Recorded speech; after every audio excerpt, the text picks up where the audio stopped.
Hi there, my name is Marissa, and I'm going to share with you today my philosophy of motivation. To begin, I'm going to share with you three theories of motivation. The first is Maslow's hierarchy of needs. This theory states that students have basic needs in different categories of life that need to be met, such as safety and physiological needs, before they have the motivation to learn. Having these needs met gives students the right tools for school. Next is Csikszentmihalyi's flow theory. This theory tells us that there is a line between students being bored with work and students being frustrated with work. As educators, we want to challenge our students so the work isn't too easy, causing them to get bored, but we also can't make the work so hard that it causes them to get frustrated. We need to find the middle ground or the flow path in order to keep students motivated. Finally comes the goal setting theory by Edwin Locke. This states that if students set goals that are specific, measurable, attainable, relevant, and time-bound, that they can reach levels of mastery and performance in schoolwork that meets the goals they set.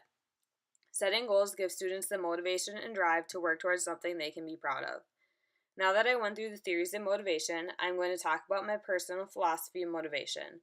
There are three components to my personal philosophy of motivation, and the first is to build relationships. I believe this is the most important because students are really willing to work hard for those that they know that care about them and believe in them.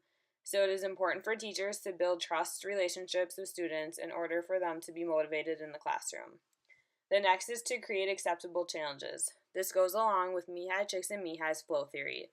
We can't make work so easy for our students that they're getting bored and flying through with flying colors, but we need to challenge them at just the right amount so they are being pushed beyond their limits and gaining content information. The third is to spark interest. We need to learn about our students so we know what they're interested in outside of school. As we all know, it's much easier to learn about topics that we're interested in. Next, I have some strategies I'd like to incorporate into my classroom to motivate my students. The first is take the time to get to know my students and build those relationships. I've seen firsthand what can be done when you build a relationship with a student, and it really helps them to build a good work ethic inside and outside the classroom. So getting these relationships built will really help our students learn and be motivated. And the second is to incorporate Gardner's multiple intelligences.